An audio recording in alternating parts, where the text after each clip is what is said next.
guys, Assalamualaikum warahmatullahi wabarakatuh. Perkenalkan nama aku, NPM aku, dosen aku. Selamat menyaksikan, bye-bye. Jadi guys, kali ini kita akan membahas manajemen pendidikan merupakan proses perencanaan, pengorganisasian, kepemimpinan, dan pengendalian sumber daya pendidikan untuk mencapai tujuan pendidikan. Adapun manajemen pendidikan di Indonesia menghadapi beberapa tantangan antara lain 1. Keterbatasan dana pendidikan 2. Ketidakmerataan kualitas pendidikan 3. Kurangnya guru yang berkualitas dan 4. Sarana dan prasarana pendidikan yang belum memadai. Adapun tujuan khusus pendidikan pada setiap tingkatan yaitu pertama, pendidikan dasar membentuk peserta didik yang memiliki kepribadian yang baik dan berakhlak mulia, membekali peserta didik dengan pengetahuan dan keterampilan dasar yang dibutuhkan untuk hidup di masyarakat, mengembangkan potensi peserta didik secara optimal, mempersiapkan peserta didik untuk melanjutkan pendidikan ke jenjang yang lebih tinggi, pendidikan menengah, memperkuat kepribadian peserta didik dan mengembangkan akhlak mulia,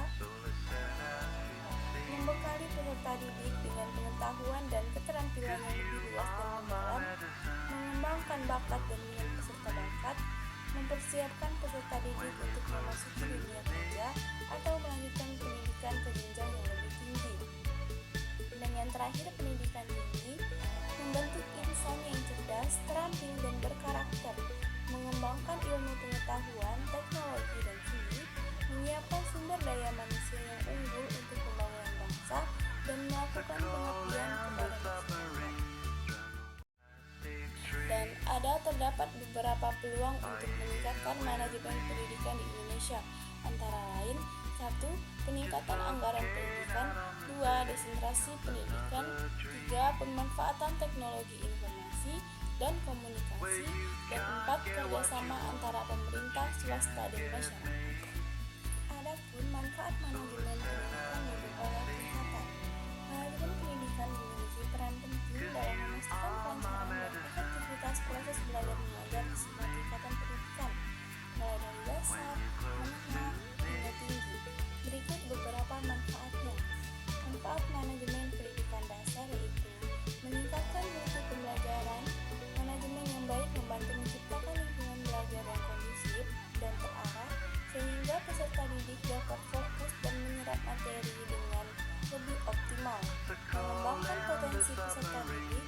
Manajemen pendidikan yang efektif memungkinkan guru untuk memahami kebutuhan dan potensi setiap peserta didik, sehingga mereka dapat menerapkan strategi pembelajaran yang tepat dan membantu peserta didik berkembang secara maksimal. Meningkatkan efisiensi dan efektivitas penggunaan sumber daya.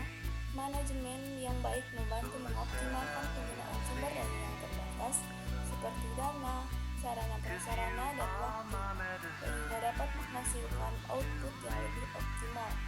Meningkatkan kinerja guru dan tenaga kependidikan lainnya.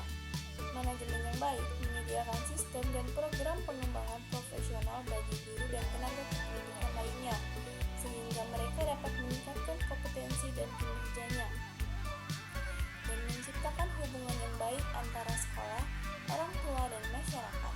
Manajemen yang baik mendorong terjalinnya komunikasi dan kerjasama yang efektif antara sekolah, orang tua, dan masyarakat sehingga mereka dapat bersama-sama mendukung kemajuan pendidikan. Dan adapun manfaat manajemen pendidikan menengah yaitu mempersiapkan peserta diri untuk melanjutkan pendidikan ke jenjang yang lebih tinggi. Manajemen pendidikan yang baik di tingkat menengah membantu peserta didik untuk memilih jurusan yang sesuai dengan minat dan bakat mereka, serta mempersiapkan mereka secara akademis dan non-akademis. Mengembangkan keterampilan hidup. Manajemen pendidikan di tingkat menengah memfokuskan pada pengembangan keterampilan hidup yang dibutuhkan peserta didik seperti komunikasi, kerjasama, kepemimpinan, dan pemecahan masalah sehingga mereka dapat menjadi individu yang mandiri dan siap bermasyarakat. Mempersiapkan peserta didik untuk memasuki dunia kerja. Manajemen pendidikan di tingkat menengah juga memfasilitasi peserta didik untuk mendapatkan informasi dan peluang kerja sehingga mereka dapat lebih siap untuk memasuki dunia kerja setelah lulus sekolah. Ada juga manfaat manajemen pendidikan tinggi, meningkatkan kualitas sumber daya manusia. Manajemen pendidikan yang baik di perguruan tinggi membantu menghasilkan lulusan yang berkualitas dan kompeten, sehingga dapat menjadi sumber daya manusia yang unggul bagi bangsa dan negara. Mengembangkan ilmu pengetahuan dan teknologi. Perguruan tinggi memiliki peran penting dalam mengembangkan ilmu pengetahuan dan teknologi melalui penelitian dan pengembangan. Manajemen pendidikan yang baik membantu perguruan tinggi untuk mengoptimalkan potensinya dalam bidang ini, meningkatkan kerjasama dengan industri. Manajemen pendidikan di perguruan tinggi mendorong terjalinnya kerjasama dengan industri, sehingga dapat menghasilkan lulusan yang siap pakai dan sesuai dengan kebutuhan dunia kerja. Meningkatkan daya saing bangsa. Perguruan tinggi yang dikelola dengan baik dapat meningkatkan daya saing bangsa di kancah internasional melalui kerjasama nasional, publikasi ilmiah, dan transfer teknologi. Baik, itu aja ya materi